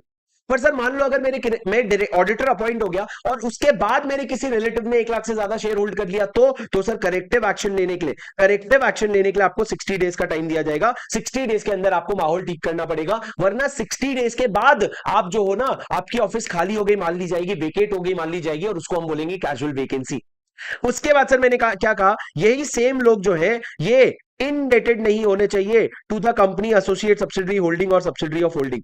इनडेटेड मतलब क्या sir? Indebted for an amount exceeding 5 lakh rupees. यहां पे 5 लाख रुपए से ज्यादा की बात करेंगे, 10,000 20,000 की बात नहीं करेंगे। और सर यही सेम लोग जो है ना, they should not hold security in company, associate, subsidiary holding और सब्सिडरी ऑफ होल्डिंग। क्या नहीं होल्ड कर? They should not have given guarantee. Guarantee नहीं होना चाहिए सर। कितने से ज्यादा? 1 लाख रुपए से ज्यादा का गारंटी। मतलब सर इस तरह का कोई भी कॉन्फ्लिक्ट ऑफ इंटरेस्ट नहीं होना चाहिए तुम्हारा। सर इस तरफ देखो सारे लोग हैं, इंसान, उसका रिलेटिव, उसका पार्टनर, और इस तरफ भी सारे लोग हैं, कंपनी और उसका पूरा खानदान। समझे? इन तीनों में क्या नहीं होना चाहिए? सिक्योरिटी, इंडेटेड और गारंटी। ये तीनों पॉइंट हमेशा साथ साथ चलते हैं सर, सिक्योरिटी, इंडेटेड और गारंटी। क्या आपको मेरी बात समझ आई? अरे बोलो समझ आया क्या? हाँ सर। उसके बाद मैंने फिफ्थ पॉइंट आपको क्या बोला था? मैंने फिफ्थ पॉइंट आपको ये बोला था कि जो भी इंडिविजुअल है या जो भी फर्म है, उसका किसी भी तरह का बिजनेस रिलेशन नहीं होना चाहिए। सर बिजनेस रिलेशन किसके साथ? कैश के साथ तो नहीं होना चाहिए, सो के साथ भी नहीं होना चाहिए, और साथ में एओएच के साथ भी नहीं होना चाहिए। एओएच मतलब एसोसिएट ऑफ होल्डिंग के साथ भी नहीं होना चाहिए। बहुत वास्ट कवरेज है सर। पर बिजनेस रिलेशन मतलब क्या? कोई भी कमर्शियल ट्रांजैक्शन, खरीदी बिक्री, कोई भी कमर्शियल ट्रांजैक्शन नहीं होना चाहिए। पर सर इसमें दो चीजें नहीं आती है। अगर आप कोई आर्म्स लेंथ प्राइस पे ऑर्डिनरी कोर्स ऑफ बिजनेस में कोई ट्रांजैक्शन कर रहे हो, किस चीज में? आर्म्स लेंथ प्राइस पे ऑर्डिनरी कोर्स ऑफ बिजनेस में कोई ट्रांजैक्शन कर रहे हो, तो वो इसमें काउंट नहीं किया जाएगा। और दूसरा, कोई भी आप प्रोफेशनल कैपेसिटी में अगर ट्रांजैक्शन कर रहे हो ना, तो उसको भी क्या नहीं काउंट किया जाएगा, उसको भी हम नहीं मानेंगे। अरे बोलो क्या नहीं मानेंगे? उसको हम बिजनेस रिलेशन नहीं मानेंगे, तो वो चल जाएगा हम। अरे बोलो तुम समझे क्या? उसको भी, अरे तुम नोट से, तुम बेटा अगर यहाँ पे नोट से तुम देख के एक एक पॉइंट पढ़ोगे ना, तो लाइन से सारी चीजें उसी कीवर्ड्स के साथ कवर हो रही है। तो तुम ऐसा मत सोचो नोट्स लिखने पे ध्यान मत दो, तुम यहीं से रीड करो हो जाएगा। चलो मैं आगे यहीं से रीड करवा देता हूँ सर। FGHI 4 पॉइंट तो बचे। एफ क्या है सर? आप रिलेटिव, आपका कोई रिलेटिव डायरेक्टर या की मैनेजरल पर्सन नहीं होना चाहिए कंपनी में। क्या नहीं होना चाहिए? रिलेटिव या की मैनेजरल, डायरेक्टर या की मैनेजरल पर्सन। मतलब आप हो, आपका कोई रिलेटिव जो है वो डायरेक्टर या की मैनेजरल पर्सन नहीं होना चाहिए कंपनी में। सर आपको याद है एक क्वेश्चन था जहां पे मेरा रिलेटिव स्टोर कीपर था उस कंपनी में, तो क्या मैं उस कंपनी में ऑडिटर बन सकता हूं? सर स्टोर कीपर ना तो डायरेक्टर होता है ना तो की मैनेजरल पर्सन होता है, तो और अगर एम्प्लॉय भी है तो फर्क नहीं पड़ता, मैं ऑडिटर बन सकता हूं। चलो सर, नहीं लिख रहे सब नोट्स में, वेरी गुड। उसके बाद सर, उसके बाद तो फिर सुन लो, उसके बाद एक इंसान जो है अगर वो फुल टाइम एम्प्लॉयमेंट में है, तो बेटा ऑडिट करना ना कोई साइड जॉब नहीं है। फुल टाइम एम्प्लॉयमेंट में ना चुपचाप घर में बैठ के नौकरी कर, ऑडिट करने का मत सोच। और दूसरा, आपने अगर लिमिट एग्जॉस्ट कर लिया है, लिमिट क्या होता है सर? आप 20 कंपनी में ऑडिटर बन सकते हो, 20 से ज्यादा नहीं। जब ये 20 का लिमिट गिनोगे ना, 1% कंपनी को नहीं गिनना, स्मॉल कंपनी को नहीं गिनना, गवर्नमेंट कंपनी को नहीं गिनना, और वो प्राइवेट कंपनी को नहीं गिनना जिसका पेड अप शेयर कैपिटल जो है वो बहुत कम है। कितने से कम है मेरे को बताओ? कितने से कम है? 10 करोड़, 50 करोड़, 100 करोड़?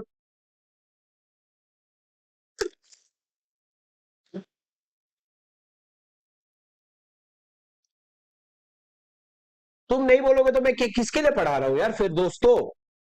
प्लीज ना यार, बताओ ना चैट पे, कैसी बातें कर रहे हो यार, प्लीज ना बेटा।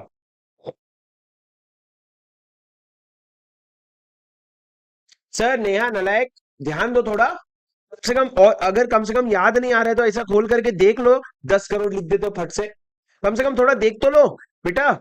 100 करोड़ का आपका पेड अप शेयर कैपिटल। वैसे तो हमको प्राइवेट कंपनी को हटाना था, पर हमने एक तरह से क्या बोल रहे हैं, प्राइवेट कंपनी अगर paid up share capital 100 crore से ज्यादा है ना, तो उसको ले लो यार लिमिट में। पर 100 करोड़ से कम है ना, तो फिर उसको लिमिट में मत लो। पर सर ये जो 20 का लिमिट है, जब आप फर्म की बात करोगे ना, तो ये 20 का लिमिट एक पार्टनर का होता है। किसका होता है? एक पार्टनर का होता है ये 20 का लिमिट। क्या आपको मेरी बात समझी? लास्ट सर, अगर आप जो हो, अगर आप कंपनी में, सब्सिडरी में और होल्डिंग में, एसोसिएट वर्ड नहीं लिखा है, अपनी सब्सिडरी और होल्डिंग में आप क्या कर रहे हो, मेरी बात सुनना। आप जो है, अगर आप प्रोहिबिटेड सर्विस प्रोवाइड कर रहे हो, प्रोहिबिटेड सर्विस मतलब 144 वाली सर्विस प्रोवाइड कर रहे हो, तो लॉ कहता है आप फिर से डिस्क्वालिफाइड हो जाओगे। सर ये पूरा डिस्क्वालिफिकेशन था, पूरा इन डेप्थ डिस्क्वालिफिकेशन का सारा प्रोविजन था। क्या आपको याद आया? क्या मेरे से कोई पॉइंट छूट गया? क्या हाँ, एक पॉइंट छूट गया था। A person who has been convicted by any court for an offence involving fraud, और जिस दिन कन्विक्ट हुए थे ना, उस दिन से 10 साल नहीं निकला है। कन्विक्ट होने के बाद 10 साल अगर नहीं निकला है तो फिर सर आप डिस्क्वालिफाइड हो, पर 10 साल के बाद आप एलिजिबल हो जाओगे। सर मैंने आपको पहले भी समझाया था, एग्जाम में ऐसा क्वेश्चन जनरली नहीं आता है। अभी इंस्टीट्यूट ये मेरा वीडियो देखेगी तो ला देगी एग्जाम में, पर जनरली ऐसा क्वेश्चन नहीं आता है कि बेटा 10 पॉइंट बताओ। आजकल क्वेश्चन आता है एक एक पॉइंट पे घुस करके, जो आपने क्वेश्चन बैंक के प्रैक्टिस से देखा भी है। उसके बाद सर मैंने क्या कहा, अगर आपका डिस्क्वालिफिकेशन हो जाता है ना, तो कैजुअल वैकेंसी हो जाएगी, और कैजुअल वैकेंसी कैसे भरते हैं वो आपको ऑलरेडी पता है। उसके बाद सर मैं आपको 141 के बाद सीधा एक बार ले आता हूं सेक्शन 144 पे। क्या है सेक्शन 144? सर सेक्शन 144 बात करता है प्रोहिबिटेड सर्विस के बारे में। प्रोहिबिटेड सर्विस के बारे में सर, कुछ सर्विसेज प्रोहिबिटेड है जो एक ऑडिटर अपने कंपनी को या फिर सब्सिडरी को या होल्डिंग को नहीं दे सकता। मैंने आपको समझाया था एसोसिएट को दे सकता है, और उसका लॉजिक क्या था। पर सर कौन सी सर्विस ऐसे है, तो मैंने आपको बोला किस, बीएफ, होम। के क्या है सर, बताओ मेरे को, व्हाट इज के? सर मेरे आगे आगे चलना, मैं शुरू कर रहा हूं, मेरे आगे आगे चलना। एक तो अकाउंटिंग और book keeping service, I internal audit service, S system का designing and implementation, designing and implementation of financial information system, A actually service, B banking service, investment advisory और banking service, F financial services, rendering of outsourced financial services, O such other services as may be prescribed, और M management consultancy services. ये सारे services आप देने से prohibited हो। Sir याद रखना, ये सर्विसेज ना तो आप डायरेक्टली दे सकते हो और ना ही आप इनडायरेक्टली दे सकते हो। इनडायरेक्टली मतलब क्या, अगर एक इंडिविजुअल हो तो आपके रिलेटिव के थ्रू या कोई फर्म के थ्रू या कोई भी और कंसर्न पर्सन के थ्रू, किसी के थ्रू भी नहीं दे सकते सर। सिमिलरली अगर आप फर्म हो तो ना आप अपने पार्टनर्स के थ्रू या पार्टनर्स के किसी और फर्म के थ्रू, किसी के थ्रू भी नहीं दे सकता, मतलब ना डायरेक्टली ना इनडायरेक्टली नहीं दे सकते। पर सर मेरे को एक बात बताओ, अगर मैं शुभम हूं, इसमें अगर क्या, मैं तो हूं ही शुभम, मैं काम करता हूं रिलायंस इंडस्ट्री में एज एन ऑडिटर। सर क्या मैं रिलायंस इंडस्ट्री ही में जीएसटी ऑडिट और टैक्स ऑडिट ले सकता हूं? जहां मैं ऑडिटर हूं वहीं पे जीएसटी ऑडिट और टैक्स ऑडिट ले सकता हूं? हाँ सर, वो काम यूजुअली स्टैट्यूटरी ऑडिटर का ही होता है, तो तुम बिंदास ले सकते हो, कोई प्रॉब्लम नहीं है। सर क्या मैं कॉस्ट ऑडिटर बन सकता हूं? कॉस्ट ऑडिटर बेटा बन तो सकते थे, पर अगर तुम सिर्फ सीए हो ना, तो तुम कॉस्ट ऑडिटर नहीं बन सकते, क्योंकि तुमको पता है कॉस्ट ऑडिटर बनने के लिए क्या बनना पड़ता है आपको, पहले कॉस्ट अकाउंटेंट, सीए में कॉस्ट मैनेजमेंट अकाउंटेंट बनना पड़ता है। समझे सर? ये आपका पूरा प्रोविजन था सेक्शन 144 का। अब सर वापस आ जाते हैं हमारे सीक्वेंस में, वापस आ जाते हैं 143 सबसे हम लास्ट में पढ़ेंगे, पर 142 तक 142 और आगे बढ़ते हैं अपन। 142 क्या था सर? दोस्तों मेरे साथ बने रहना, बस जब एक बार में थोड़ी देर में जब लेक्चर खत्म हो जाएगा ना, तो जितने लोगों ने जितनी चीजें सुनी, तुमको जो मजा आएगा ना, हमने 1 घंटे में 2 घंटे भर की पढ़ाई कर ली। अगर तुम अकेले पढ़ रहे होते ना, इतनी चीज जितनी मैंने तुमको पढ़ाई है अभी, वो तुम 2 घंटे से कम में नहीं पढ़ते, और वही मैं तुमको 1 घंटे में बना रहा हूं, और तुम मेरे स्पीड के वजह से तुम अपना भी फ्लो पकड़ रखे हो। तो प्लीज अपना फ्लो बने रहने दो, मेरे से पीछे मत जाना, और मेरे साथ साथ बने रहो। आगे खत्म कर लोगे ना, बहुत मजा आएगा कसम से। और मेरे को पता है, इतनी जब मैं इतनी चीजें लिख लिख करके अगर बता रहा हूं ना, तो मैं स्लो ही चल रहा हूं, पर तुम लोग मेरे पेस को पकड़ो, because that is the pace that you have to catch. अगर तुमको 1.5 दिन में रिविजन मारना है पूरे लॉ का, और पूरे लॉ का रिविजन मारोगे बेटा, तभी एमसीक्यू में बोलना कि मेरे को 30 नंबर दे दो भाई, वरना तुम नहीं ला पाओगे। ठीक है, अब मेरी बात सुनो सर, 139 हो गया, 140 हो गया, 141 हो गया, और साथ में 144 भी हो गया, 142 बचा है, 143 बचा है, 145, 146, 147, 148।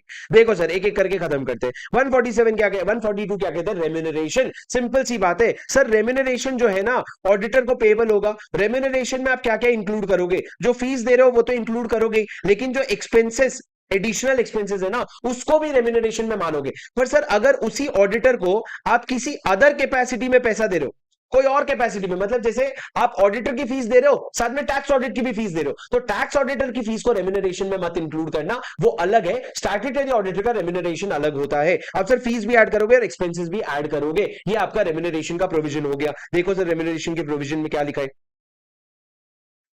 रेम्यूनरेशन में अच्छा, रेम्यूनरेशन का सबसे इंपॉर्टेंट पार्ट भाई, फिक्स कौन करेगा? सर मैं आपको हिंदी में बोलूं, जो अपॉइंट करता है वो फिक्स करता है। अगर किसने अपॉइंट किया है? अगर आपका बोर्ड ऑफ डायरेक्टर ने अपॉइंट किया है, बोर्ड ऑफ डायरेक्टर ने अपॉइंट किया है तो बोर्ड फिक्स करेगा। अगर शेयर होल्डर ने अपॉइंट किया तो शेयर होल्डर फिक्स करेगा। मतलब फर्स्ट एजीएम बोर्ड अपॉइंट करता है, बोर्ड फिक्स करेगा। सब्सिक्वेंट एजीएम में शेयर होल्डर अपॉइंट करता है, शेयर होल्डर फिक्स करेगा। उसमें क्या इंक्लूड होगा और क्या एक्सक्लूड होगा वो मैंने आपको बता दिया। सर क्या एक एंगेजमेंट लेटर, क्या आप एंगेजमेंट कर सकते हो? एंगेजमेंट मतलब अरे वो वाला नहीं, एंगेजमेंट मतलब क्या? Engagement letter. क्या आप एंगेजमेंट लेटर बना सकते हो जहां पे तुमने फीस नहीं लिखा है पर ये लिखा है कि आगे चल के म्यूचुअली डिसाइड होगा? लॉ कहता है यस, आप इस तरह का एंगेजमेंट लेटर बना सकते हो, कोई भी वांदे नहीं है, कोई भी प्रॉब्लम नहीं है। समझा आपको? सर उसके बाद 143 हो गया, 142 हो गया, अपना 143 बचा। तो आ जाओ 145 पे। 145 क्या कहता है? सर सर देखो, ये पूरा ना लॉ के सीक्वेंस में, पहले आपने अपॉइंट किया, साथ में रिमूवल की भी बात कर लो, एलिजिबिलिटी की भी बात कर लिए, अब पैसों की बात कर लो, फिर बताओ पावर क्या है, ड्यूटीज क्या है, फिर बताओ क्या क्या काम नहीं कर सकता। उसके बाद आप फाइनली क्या बनाओगे? सर ऑडिट रिपोर्ट बनाओगे। ऑडिट रिपोर्ट में आप अपने पूरे मन की बात रखोगे, जो भी चीज आपको लगता है कि आपको जो भी चीजें आपको लिखनी है वो लिखोगे और फिर ऑडिट रिपोर्ट को साइन करोगे। सर क्या लिखा है देखो सेक्शन 145 में, देखो section 145, auditor to sign audit report. Auditor पहले ऑडिट रिपोर्ट बनाएगा, उसमें वो अपनी सारी बातें लिखेगा और फिर वो साइन करेगा। फिर क्या लिखा है सर? क्यूओसी। क्यूओसी मतलब क्वालिफिकेशन ऑब्जर्वेशन और कमेंट्स। क्यूओसी मतलब क्वालिफिकेशन ऑब्जर्वेशन और कमेंट्स। कोई भी क्वालिफिकेशन ऑब्जर्वेशन या कमेंट्स है on any financial transaction that has adverse effect on the functioning of the company, उसको अपने रिपोर्ट में लिखना पड़ेगा। सर इसमें मैंने आपको एग्जांपल दिया था, अडानी ने ऑस्ट्रेलिया में एक बहुत बड़ा कोल माइन खरीदा था, इतने हजारों करोड़ दे करके, बहुत ही वाहियात फाइनेंशियल ट्रांजैक्शन था सर वो। क्या वो फाइनेंशियल ट्रांजैक्शन से कोई एडवर्स इफेक्ट होगा? हाँ। तो ऑडिटर उसको अपने रिपोर्ट में उसके बारे में लिखेगा और उसको वो रीड आउट करेगा जनरल मीटिंग में। जनरल मीटिंग में जाके सबके सामने वो ट्रांजैक्शन पढ़ेगा और इंस्पेक्शन के लिए भी खुला छोड़ेगा कि आओ ना, पढ़ो ना और पढ़ो अडानी के बारे में। उसके बाद सर हमने क्या कहा, अगर ऑडिट रिपोर्ट बनाएगा, साइन करेगा, जनरल मीटिंग में जाके पढ़ेगा, तो जनरल मीटिंग में जाने का पावर भी तो होना चाहिए ना। तो हमने बोला auditor to attend general meeting. Sir ये ऑडिटर के लिए मैंडेटरी होता है कि ऑडिट जो जनरल मीटिंग होता है ना, उसका नोटिस याद करो। हमने सेक्शन 101 पढ़ा था, उसमें हमने लिखा था नोटिस किसको जाता है? मेंबर, ऑडिटर और डायरेक्टर को। ऑडिटर को क्यों जाता है? क्योंकि वो मीटिंग अटेंड करेगा, उसके लिए कंपलसरी है। ऑडिटर शैल मतलब मैंडेटरी है, अनलेस अदरवाइज एग्जेम्प्टेड। अगर कंपनी ने माफ कर दिया तो अलग बात है, वरना वो जनरल मीटिंग खुद अटेंड करेगा या उसके बिहाफ में किसी और को भेजेगा। और सर उसका राइट टू बी हर्ड होगा on such business which concerns him as an auditor. Auditor से रिलेटेड जो भी बिजनेस ट्रांजैक्ट कर रहे हो आप, उसमें उसका राइट टू बी हर्ड होगा, मतलब उसको बोलने का मौका मिलेगा, ज्ञान देने का मौका मिलेगा। समझे? समझे ना तुम? ओ बेटा, मैं तुमको हर बार बोलता हूं, मैं तुमको तुम्हारी सोच से मिलाता हूं, तू सिर्फ मेरा काम है, मैं वो जरिया हूं जो तुमको तुम्हारी सोच से मिलाता है और कुछ भी नहीं। ठीक है? चलो मेरी बात सुनो सर। 145 हो गया, 146 हो गया, 147। सर 147 कॉन्ट्रावेंशन की बात करता है। मेरी बात ध्यान से सुनो, पेनल्टी के अंदर का नंबर आपको मैं नहीं बताऊंगा, पर ध्यान से सुनना सर किस तरीके से कॉन्ट्रावेंशन लिखा है। पहले लिखा है, अगर पूरे चैप्टर का 139 से 146 का अगर कॉन्ट्रावेंशन होता है तो कंपनी पे, चलो फाइन भी बता ही देता हूं, कंपनी पे फाइन लगेगा 25,000 से 5 लाख का। पर ऑफिसर इन डिफॉल्ट पे फाइन लगेगा 10,000 से लेकर के 1 लाख तक का। कम फाइन लगेगा, पर कंपनी पे भी लगेगा, ऑफिसर इन डिफॉल्ट पे भी लगेगा। जब किसने कॉन्ट्रावेंशन किया? कंपनी ने। पर कभी कभी सर ऑडिटर भी तो कॉन्ट्रावीन करेगा ना, तो ऑडिटर पे फाइन कितना लगेगा? मिनिमम 25,000 का लगेगा, पर मैक्सिमम मैक्सिमम कितना लगेगा? 5 लाख रुपया, या फिर रेम्यूनरेशन का 4 गुना, विच एवर इज लोअर। मतलब हमने मैक्सिमम लिमिट को रेम्यूनरेशन से लिंक किया, 5 लाख रुपया और 4 times of the remuneration which ever is lower. तो मिनिमम क्या है आपका? 25,000। मैक्सिमम क्या है? 5 लाख और 4 times of the remuneration which ever is lower. अब सर लेकिन अगर जो आपने कॉन्ट्रावेंशन किया ना, वो आपने फ्रॉड करने के इरादे से या डिसीव करने से किया या धोखा देने के इरादे से किया, तो लॉ कहता है बेटा अब तो तेरे को 1 साल का जेल भी होगा, एंड मतलब जेल तो होगा ही होगा, साथ में फाइन जो है 25,000 की जगह 50,000 से लेकर के 25 लाख और 8 टाइम्स ऑफ द रेम्यूनरेशन। मतलब सर नॉर्मल केस में 25,000, 5 लाख और 4 टाइम्स ऑफ द रेम्यूनरेशन, पर फ्रॉड के केस में 50,000 और 25 लाख और 8 times of the remuneration which ever is lower. तुम समझ रहे हो कितना सिग्निफिकेंटली पेनल्टी बढ़ गया। उसके बाद सर अगर आप कन्विक्ट हो गए ना, मतलब अगर आप दोषी पाए गए ना, तो आपको बेटा सर फाइन नहीं देना पड़ेगा, आपको अपना रेम्यूनरेशन भी रिफंड करना पड़ेगा और साथ में आपको डैमेजेस भी भरने पड़ेंगे। आप लोग जो बच्चे डेली प्रैक्टिस क्वेश्चन लिखते हैं ना, मैं कसम से बता रहा हूं, तुमको लिखवा के ले लो मेरे से, तुमको हर एक प्रोविजन में जितना मजा आएगा ना, क्योंकि आपने एक बार अपने हाथ से लिख लिया ना, तो आपको लगेगा हाँ यार इसमें तो क्या शानदार कॉन्फिडेंस अपने को, और आपको तो ये भी पता रहेगा मेरी यहां पे गलती हुई है। सर जो बच्चे नहीं जानते डेली प्रैक्टिस क्वेश्चन क्या है, डेली प्रैक्टिस क्वेश्चन वो है जो हम अपने एग्जाम ओरिएंटेड बैच में रोज एक क्वेश्चन का प्रैक्टिस करते हैं। सुनो सर, अब मैंने क्या बोला, उसके आगे मैंने बोला पे डैमेजेस, आप रिफंड करोगे और साथ में डैमेजेस भी पे करोगे। डैमेजेस पे करोगे जिनका लॉस हुआ है, जिनको कॉम्पेंसेट करना पड़ेगा। उसके बाद सर जो ये डैमेजेस आपको पे करना है ना, उसके लिए सेंट्रल गवर्नमेंट आपके पीछे एक ऑफिसर छोड़ देगा, बोलेगा जा कंपनी से डैमेजेस पे करवा, और जब कंपनी डैमेजेस पे कर देगी तो आके मेरे को एक रिपोर्ट देके बता देना। और सर ऑफिसर क्या करेगा, कंपनी के पीछे लग जाएगा। पर सर अगर ऑडिट फर्म होता है तो ऑडिट फर्म में कौन लाइबल होता है सर? अगर ऑडिट फर्म है और ये प्रूव हो गया कि फ्रॉडलेंट मैनर में काम कर रहे हैं या कल्यूड किया है, तो सर लाइबिलिटी जो है ना, shall be of the partners concerned of the audit firm and the firm jointly and severally. मतलब जो पार्टनर्स कंसर्न थे उनकी भी लाइबिलिटी रहेगी और पूरे फर्म की भी लाइबिलिटी रहेगी। किस केस में सर? सिविल के केस में। और अगर क्रिमिनल लाइबिलिटी की बात है, मतलब सिर्फ जेल जाने की बात है, तो सर उसमें फर्म थोड़ी ना जेल जाएगा, उसमें सिर्फ कंसर्न पार्टनर्स जेल जाएंगे। मतलब सर सिविल लाइबिलिटी में पूरा फर्म भी रिस्पॉन्सिबल होगा, लेकिन क्रिमिनल लाइबिलिटी में जो है सिर्फ और सिर्फ आपके कंसर्न पार्टनर रिस्पॉन्सिबल होंगे, क्योंकि फर्म को जेल थोड़ी ना भेजोगे यार। समझे क्या? उसके बाद सर लास्ट सेक्शन मैंने आपको बहुत सिंपल बताया था, last section, second last section 148 क्या है सर? Cost audit. एकदम ध्यान से सुनना, सेंट्रल गवर्नमेंट क्या कर सकता है, कभी कभी नोटिफाई कर सकता है कि अगर आप प्रेस्क्राइब्ड गुड्स और सर्विसेज अगर सेल करते हो, क्या प्रेस्क्राइब्ड है वो हमारे सिलेबस में लॉ के नहीं है, ऑडिट के में, वहां पे आप जाकर के पढ़ोगे। पर अगर आप प्रेस्क्राइब्ड गुड्स और सर्विसेज क्या करते हो, अगर आप सप्लाई करते हो, तो आपको क्या मेंटेन करना पड़ेगा? Cost records. और ये जो कॉस्ट रिकॉर्ड्स है ना, ये आपके बुक्स ऑफ अकाउंट्स का पार्ट बनेगा। आपको याद है बुक्स ऑफ अकाउंट्स में क्या क्या आता था? एसेट्स एंड लायबिलिटी का स्टेटमेंट, इनकम एंड एक्सपेंस का स्टेटमेंट, रिसीट्स एंड स्पेंड का स्टेटमेंट। वैसे ही चौथा क्या था? Cost records if relevant, if applicable. तो सर कॉस्ट रिकॉर्ड किसको एप्लीकेबल होगा? बहुत सिलेक्टेड कंपनीज को, जिसको सेंट्रल गवर्नमेंट को इच्छा होती है। पर सर मान लो आप अगर कॉस्ट रिकॉर्ड एप्लीकेबल करवा रहे हो किसी ऐसे कंपनी पे जिसका कोई और रेगुलेटर है, तो ये नोटिफिकेशन देने के पहले आपको इस रेगुलेटर से कंसल्ट कर लेना चाहिए। जैसे कि बैंकिंग कंपनी हो गया, आप बैंकिंग कंपनी को बोल रहे हो कॉस्ट रिकॉर्ड मेंटेन कर, अरे तो बैंकिंग कंपनी का राजा ऑलरेडी आरबीआई है, एक बार आरबीआई से बात कर लियो, और आरबीआई से बात करने के बाद ऑर्डर देना, क्योंकि बैंकिंग कंपनी सिर्फ तेरी बात नहीं मानता है। उसके बाद सर आपने जब कॉस्ट रिकॉर्ड मेंटेन कर लिया, उसके बाद फर्दर सीजी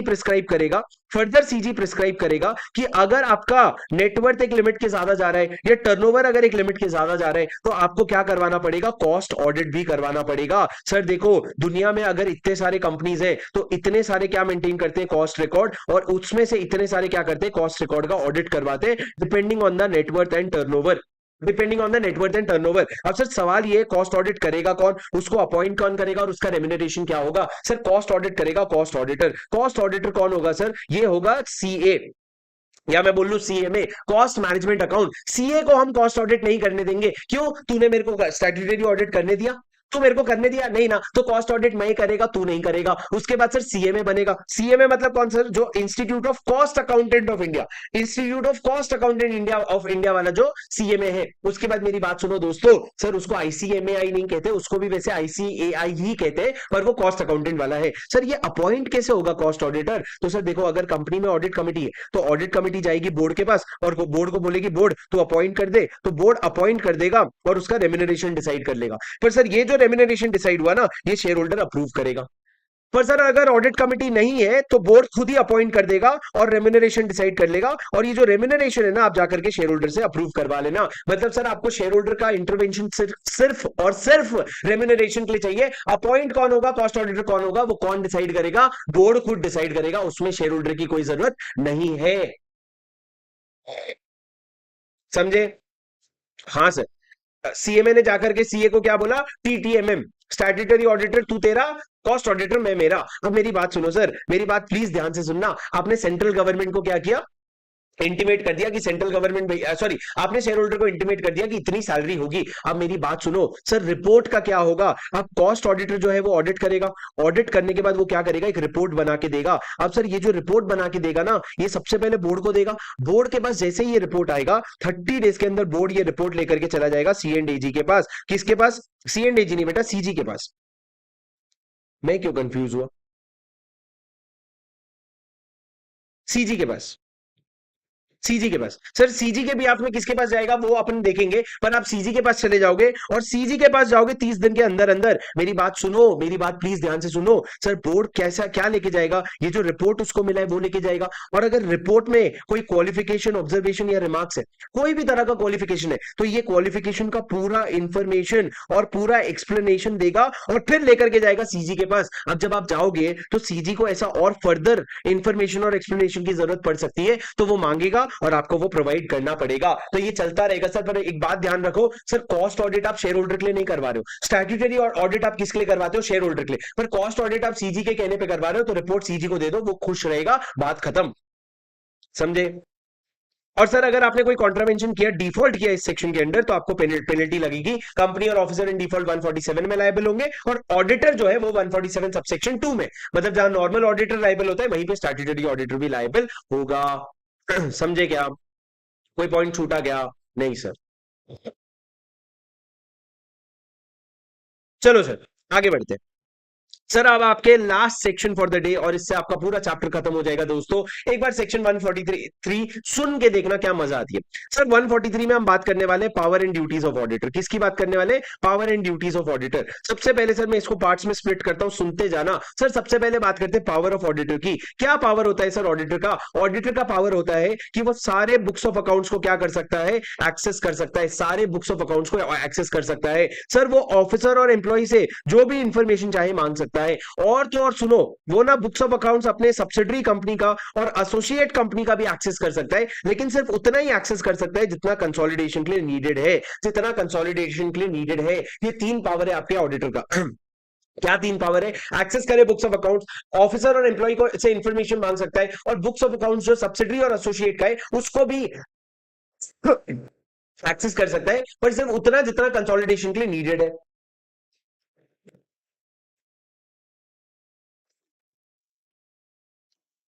सर दूसरा पॉइंट सुनो दोस्तों, दूसरा पॉइंट सुनो। उसके बाद सर आपके ड्यूटीज में क्या आता है? ड्यूटीज में ये आता है कि ऑडिटर जो है ना इंक्वायरी करेगा। सर बाकी सब चीजों में तो इंक्वायरी करेगा, पर 6 ऐसी बातें हम बताने वाले हैं जिसमें आपको इंक्वायरी करना पड़ेगा। सबसे पहला sir loans and advances. Loans and advances अगर आपने सिक्योरिटी अगेंस्ट सिक्योरिटी दिया है, मतलब आपने लोन दिया है और बदले में सिक्योरिटी लिया है, तो सबसे पहले ये देखना क्या वो प्रॉपरली सिक्योर्ड है। मतलब अगर मैंने 100 करोड़ का लोन दिया है और सामने मैंने 5 करोड़ की सिक्योरिटी ली है, सेंस बनता है क्या? नहीं। तो क्या वो प्रॉपरली सिक्योर्ड है? And whether the terms are prejudicial. Loans के जो टर्म्स है क्या वो प्रिजुडिशियल है कंपनी को या उसके मेंबर्स को? मतलब क्या तुमने लोन दे रखा है 2% इंटरेस्ट पे, क्या ये सेंस बनता है? नहीं सर, ये तो प्रिजुडिशियल है। तो ये चीजें चेक करना किसका काम होगा? आपके ऑडिटर का। दूसरा, जो लोन्स एंड एडवांसेस आपने दे रखा है क्या आप उसको डिपॉजिट की तरह दिखा रखे हो? क्या आप उसको डिपॉजिट की तरह दिखा रखे हो? भाई डिपॉजिट की तरह मत दिखाना। उसके बाद सर हमने क्या बोला? शेयर्स के बारे में हमने थोड़ी सी बात की। आपकी कंपनी में अगर कोई असेट्स है जो शेयर्स के फॉर्म में या डिबेंचर या सिक्योरिटी के फॉर्म में, और अगर आपने वो असेट सेल किया, तो सेल किया क्या आपने उसको परचेज प्राइस से कम में सेल किया? मतलब अगर आपने 100 रुपए में खरीदा था तो क्या 80 रुपए में बेचा? अगर कम में बेचा ना तो ऑडिटर का दिमाग खराब हो जाएगा। वो बोलेगा क्या यार तू इन्वेस्टमेंट कंपनी है क्या?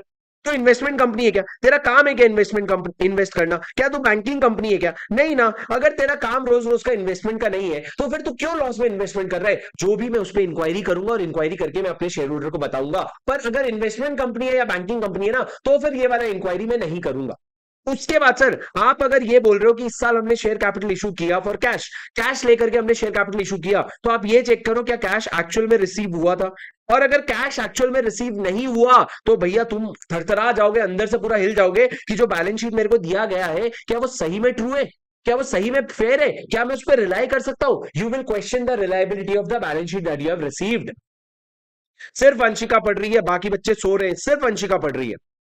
उसके बाद सर मैंने क्या बोला? उसके बाद मैंने क्या बोला? ये शेयर्स हो गए, शेयर कैपिटल प्लस कैश हो गया। अब मेरी बात सुनो सर, उसके बाद मेरी बात सुनो प्लीज।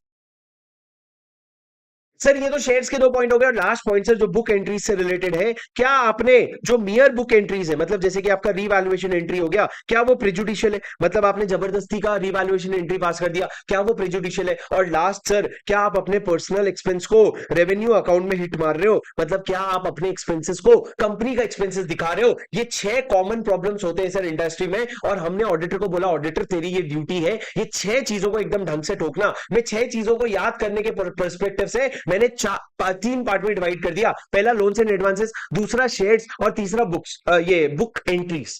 तीसरा बुक एंट्रीज, मतलब पहला लोन्स एंड एडवांसेस, दूसरा शेयर्स और तीसरा एंट्री। ये 3 पॉइंट से आपको 6 पॉइंट याद आ जाएंगे। बोलो समझा क्या? हाँ सर, ये आपका ड्यूटी हो गया इंक्वायरी करना। उसके बाद सर आप क्या करोगे, आप अपना ऑडिट रिपोर्ट दोगे। ऑडिट रिपोर्ट में सर अब बहुत सारी चीजें लिखनी होती है, तो ऑडिट रिपोर्ट में आप क्या क्या चीजें लिखोगे सर? सबसे पहला, ए भाई ध्यान से सुन लो, सारे पॉइंट याद हो जाएंगे। ए इंफॉर्मेशन और एक्सप्लेनेशन देना, तो आप ये बताओगे दैट इंफॉर्मेशन और एक्सप्लेनेशन वर शॉर्ट, जो मांगा था हमने वो मिल गया, और जो नहीं मिला हमको उसका इंपैक्ट क्या होगा financially on the books of accounts, ये आपको बताना पड़ेगा। बी, आप ये बताओगे कि क्या company books of accounts properly maintain करती है, और अगर कुछ बुक्स ऑफ अकाउंट्स ब्रांच में मेंटेन होता है तो क्या एडिक्वेट टाइम पे रिटर्न्स हमको मिलते रहते हैं, क्योंकि ब्रांच ऑफिस में रिटर्न बना बना के हेड ऑफिस को देती है, तो क्या एडिक्वेट टाइम पे हमको रिटर्न्स मिलते रहते हैं। सी, कंपनी ऑडिटर के अलावा अगर कोई ब्रांच ऑडिटर है, कोई ब्रांच ऑडिटर है, तो फिर सर ब्रांच ऑडिटर का क्या आपको रिपोर्ट मिला, और उस रिपोर्ट को आपने अपने रिपोर्ट में कैसे डेल्ट किया वो आपको बताना पड़ेगा। अगर कंपनी ऑडिटर के अलावा कोई और ऑडिटर अगर ब्रांच का ऑडिट कर रहा है, तो क्या आपको ब्रांच ऑडिटर का रिपोर्ट मिला। बी, धत तेरी की यार, क्या तुम्हारा बैलेंस शीट और पीएनएल जो है, क्या तुम्हारा बुक्स ऑफ अकाउंट्स और फाइनेंशियल स्टेटमेंट जो है वो मैच नहीं करेगा? दत्त तेरी की, whether the financial statements are in compliance with the books of accounts, क्या इतना भी नहीं मैच करोगे यार? उसके बाद नेक्स्ट पॉइंट, यू, तुम्हारा फाइनेंशियल स्टेटमेंट तो अकाउंटिंग स्टैंडर्ड से नहीं मैच कर रहे। यू क्या बात कर रहे हो सर? जितना गंदा है उतना ही प्यार से याद होता है। ए इंफॉर्मेशन एक्सप्लेनेशन देना। बी, बुक्स ऑफ अकाउंट्स का क्या हुआ? सी, कंपनी ऑडिटर के अलावा कोई ऑडिटर है तो। डी, धत तेरी की यार। ई, यू, तुम्हारा फाइनेंशियल स्टेटमेंट अकाउंटिंग स्टैंडर्ड से भी मैच नहीं कर रहा है। उसके बाद सर एफ, क्या कोई ऐसा फाइनेंशियल ट्रांजैक्शन है जिसका एडवर्स इफेक्ट है on the going concern of the company? You will give your comments on any financial transaction that has an adverse effect on the functioning of the company. क्या मेरी बात समझे? उसके बाद जी, जी हाँ, तुम्हारा डायरेक्टर जो है ना 164 सेक्शन 2 में डिस्क्वालिफाइड है। समझे क्या यार? अरे तुम कुछ समझ रहे हो क्या? क्या समझ रहे हो सर? हम लोग क्या पढ़ रहे हैं? तुम लोग जो लोग नोट से रेफर कर रहे हो, तुम लोगों को बता दूं, यहाँ पे सेक्शन 143 है। कहां गया? कहां गया भाई?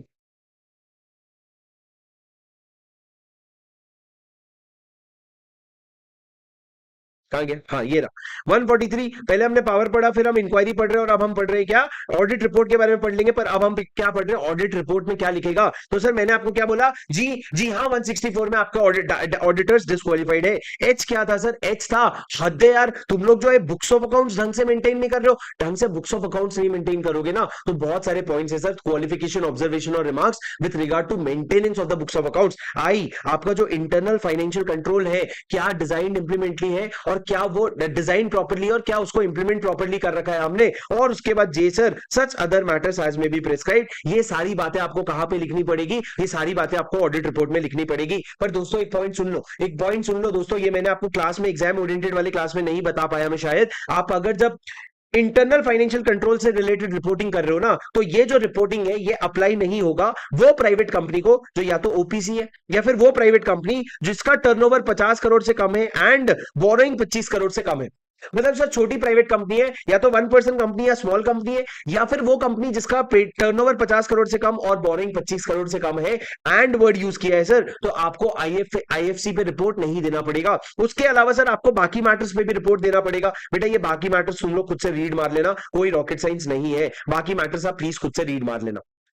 उसके बाद सर मैंने आपको नेक्स्ट पॉइंट क्या बताना है, मैंने आपको ऑडिट रिपोर्ट के बारे में पूरा बताया। अब अगला पॉइंट क्या है सर? गवर्नमेंट कंपनी के केस में क्या होगा? ध्यान से सुनना, गवर्नमेंट कंपनी के केस में सीएनडीजी जो है ना, वो ऑडिटर को पूरा पूरा इंस्ट्रक्शन देगा। अब सर ऑडिटर क्या है? उस इंस्ट्रक्शन के बेसिस पे रिपोर्ट करे, ऑडिट करेगा, और एक रिपोर्ट बना करके सीएनडीजी को देगा, जिसमें वो ये बताएगा कि मेरे को क्या क्या डायरेक्शंस मिले थे, वो डायरेक्शंस के हिसाब से मैंने क्या क्या एक्शन लिया, और वो एक्शन की वजह से मेरे ऑडिट में क्या इंपैक्ट हुआ। ये 3 चीजें बता करके आप सीएनडीजी को रिपोर्ट दोगे, अपना ऑडिट रिपोर्ट। अब सर सीएनडीजी के पास जब ये रिपोर्ट आएगा, तो उसकी इच्छा हो सकती है सप्लीमेंट्री ऑडिट करवाने का। सप्लीमेंट्री ऑडिट मतलब क्या? थोड़ा और ऑडिट करवाने का। तो सीएनडीजी सर उसके लिए किसी पर्सन को अपॉइंट करेगा, और इस पर्सन को भेज देगा कंपनी के पास, और बोलेगा तू थोड़ा और ऑडिट करके आ। अच्छा, थोड़ा ऑडिट करने के बाद उसको जो भी इंफॉर्मेशन चाहिए वो मांगेगा, और ऑडिट करेगा, और ऑडिट करने के बाद सप्लीमेंट्री ऑडिट रिपोर्ट भी आ जाएगा।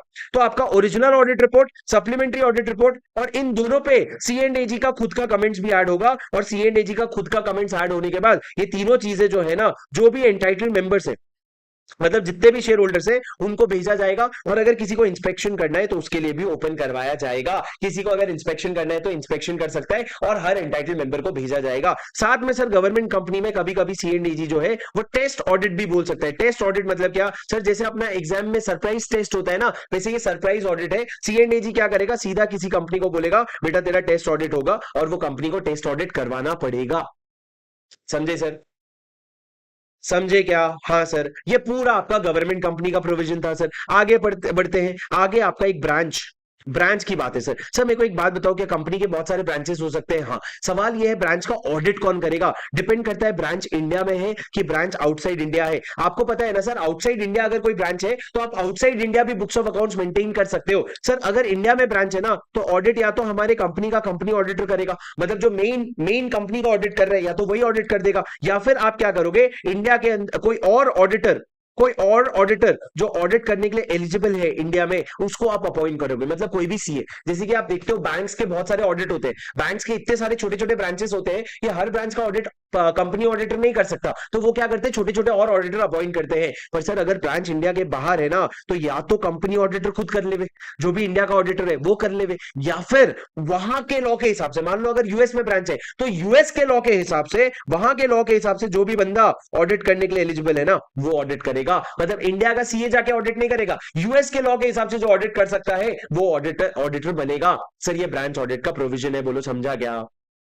अरे बोलो समझा क्या? हाँ सर। उसके बाद वाला जो मेन प्रोविजन है, सबसे मेन और सबसे इंपॉर्टेंट, फ्रॉड का प्रोविजन। सर फ्रॉड के बारे में कहां लिखा है? 143 सबसेक्शन 12 में। कहां लिखा है? 143 सबसेक्शन 12 में। ध्यान से सुनना, अगर एक ऑडिटर है, वो ऑडिटर को during the course of statutory audit, during the course of statutory audit, अगर उसके सामने कोई ऐसा इंफॉर्मेशन आता है जिससे पता चलता है कंपनी के अगेंस्ट फ्रॉड हुआ है, किसके अगेंस्ट फ्रॉड हुआ है? कंपनी के अगेंस्ट फ्रॉड हुआ है, और जो फ्रॉड हुआ है ना, उसका इंडिविजुअली जो है अमाउंट कितना है उस पर डिपेंड करता है वो क्या एक्शन लेगा। अगर इंडिविजुअली अमाउंट जो है 1 करोड़ या उससे ज्यादा है, 1 करोड़ या उससे ज्यादा है तो क्या होगा, और 1 करोड़ से कम है तो क्या होगा? सर 1 करोड़ या उससे ज्यादा अगर है तो ऑडिटर ना इमीडिएटली मतलब क्या, 2 दिन के अंदर अंदर ऑडिट कमेटी या बोर्ड को भेजेगा कि बेटा देखो हमको ये फ्रॉड नजर में आया है, हमारे हिसाब से ये अमाउंट है, तुम बताओ क्या तुम्हारा एक्सप्लेनेशन है। सर ऑडिट कमेटी और बोर्ड के पास 45 डेज का टाइम होगा इसको रिप्लाई करने के लिए, ऑडिटर को अपना कमेंट्स देने के लिए, अपना रिपोर्ट देने के लिए, क्या देने के लिए? अपना रिपोर्ट देने के लिए,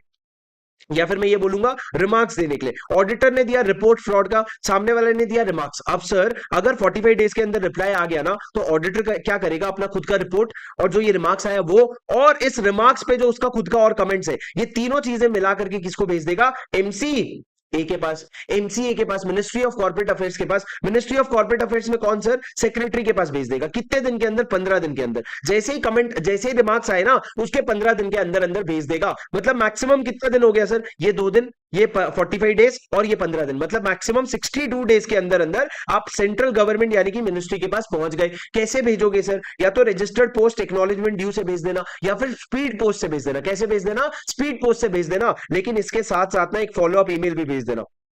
फॉलो अप ईमेल मतलब क्या? साथ साथ में ईमेल भी भेज देना कि हमने आपको क्या भेजा है, रजिस्टर्ड पोस्ट से हमने क्या भेजा है, आपको फ्रॉड के बारे में इंफॉर्मेशन भेजा है, जरा चेक कर लेना। सर आप सेक्रेटरी के पास भेजोगे। अब सर मेरे को एक बात बताओ, जब आप सेक्रेटरी के पास भेजोगे तो आप एक लेटर में भेजोगे, ये जो लेटर होगा ना, इसमें तुम्हारा मेंबरशिप नंबर, इसमें तुम्हारा सिग्नेचर, इसमें तुम्हारा लेटर हेड, सब कुछ होना चाहिए, एकदम एक फॉर्मल लेटर होना चाहिए जो मिनिस्ट्री ऑफ कॉर्पोरेट अफेयर्स के पास जा रहा है। क्या तुमको मेरी बात समझ आई? हाँ सर। इस तरीके से आप मिनिस्ट्री ऑफ कॉर्पोरेट अफेयर्स तक पहुंच जाओगे और उसके बाद मिनिस्ट्री एक्शन लेगा। पर सर अगर वही चीज का अमाउंट 1 करोड़ से कम है तो मिनिस्ट्री को परेशान करने का मतलब बनता है क्या? नहीं सर, अगर 1 करोड़ से कम है तो आप क्या करोगे? ऑडिटर जो है ना, अगर 45 डेज के अंदर रिप्लाई नहीं आया, तो 45 डेज के अंदर अगर रिप्लाई नहीं आया ना, तो तुम अपना रिपोर्ट लेना और उसके साथ ये बोलना कि हमने ये रिपोर्ट भेजा है ऑडिट कमेटी को, उनकी तरफ से कोई रिप्लाई नहीं आया है, और जब 45 डेज खत्म हो जाएंगे, 15 दिन के अंदर आप एमसीए के पास भेज देना। 15 दिन के पास एमसीए के पास आप क्या भेजोगे? अपना रिपोर्ट और एक स्टेटमेंट कि मेरे को सामने से कोई भी रिप्लाई नहीं आया है।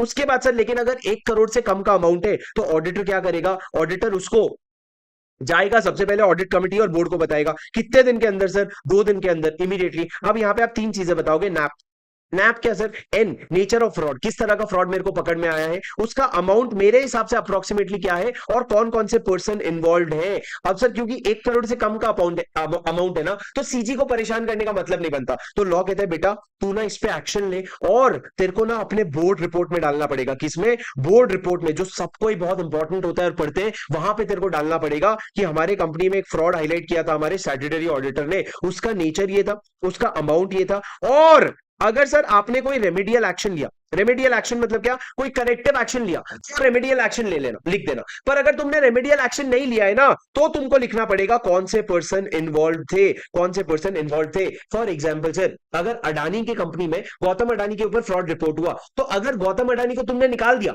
और तुमने एक्शन ले लिया, तो तुमको गौतम अडानी का नाम बता के खराब करने की जरूरत नहीं है। पर अगर तुमने कोई रेमेडियल एक्शन ही नहीं लिया ना, तो फिर तुमको नाम बताना पड़ेगा। तो या तो ये आएगा या फिर ये आएगा, और इस तरीके से तुम बोर्ड रिपोर्ट में डिस्क्लोज कर दोगे, उससे क्या हो जाएगा, सारे शेयर होल्डर को पता चल जाएगा। सर ये फ्रॉड का प्रोविजन था, बोलो समझा क्या?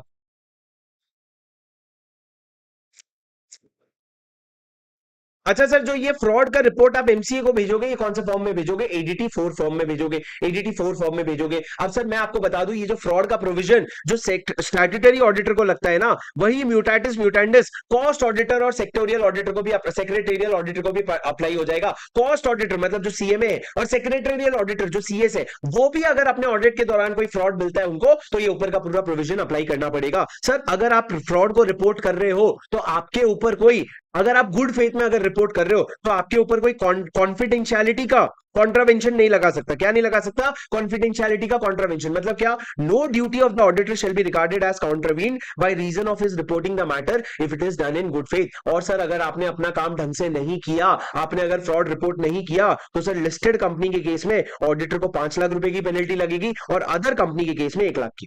लिस्टेड कंपनी के केस में 5 लाख की, अदर कंपनी के केस में 1 लाख की। और लास्ट क्वेश्चन सर अगर ये ऑडिटर है और ये अडानी कंपनी का क्या कर रहा है, ऑडिट कर रहे हैं, ऑडिट के दौरान अगर अडानी कंपनी का एक एम्प्लॉय आके चिल्ला चिल्ला के ऑडिटर को बोलता है, सर हमसे ना गलती हो गई, हमको एक छोटा सा फ्रॉड पकड़ में आया है, उस फ्रॉड को अब भी ठीक कर रहे हैं हम, सॉरी हमसे गलती हो गई। सर वो फ्रॉड का अमाउंट क्या था? 10 करोड़ था।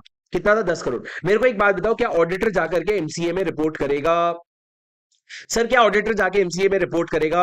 The answer is no. Sir क्या ये फ्रॉड ऑडिटर को खुद से मिला है? नहीं, ये फ्रॉड तो सामने वाले ने आकर के सामने से बता दिया। आपको थोड़ा इलॉजिकल लगेगा, पर लॉ के लिटरल इंटरप्रिटेशन के हिसाब से यही आता है, ऑडिटर को ऑडिट के दौरान खुद से जो फ्रॉड मिलता है ना, वो फ्रॉड बस उसको बताना पड़ता है। खुद से जो फ्रॉड मिलता है ना, बस वही फ्रॉड उसको क्या करना पड़ता है, इंटीमेट करना पड़ता है। बस सर ये हुआ हमारा पूरा का पूरा चैप्टर का बहुत ज्यादा डिटेल्ड और कॉम्प्रिहेंसिव रिवीजन। दोस्तों मेरी आपसे एक रिक्वेस्ट है, your appreciation is my motivation. तो जरा चैट में बताओ या कमेंट में बताओ तुम लोगों को कैसा लगा। मैं तुम्हारे सारे कमेंट्स पढ़ रहा हूं, और अगर वीडियो पसंद आए तो लाइक जरूर कर देना, क्योंकि सच में वो मेरा मोटिवेशन है और मेरे को बहुत मजा आती है।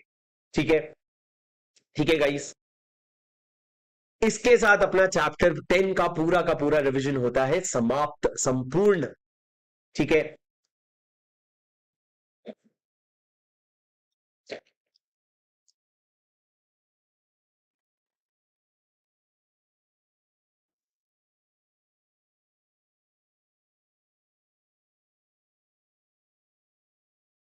चलो guys, thanks a lot, I will see you soon, take care.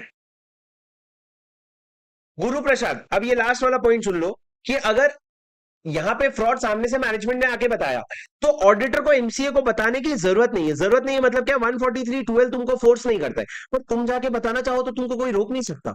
समझ रहे हो तुम? बोलना उन्नीत।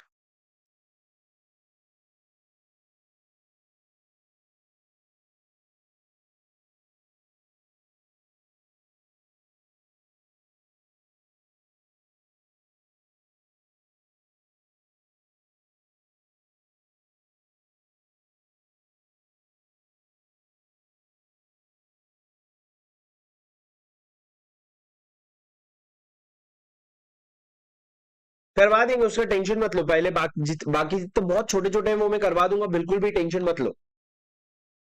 चलो guys, that's it, we will end the session, I will see you in the next session soon, bye bye, take care, see you.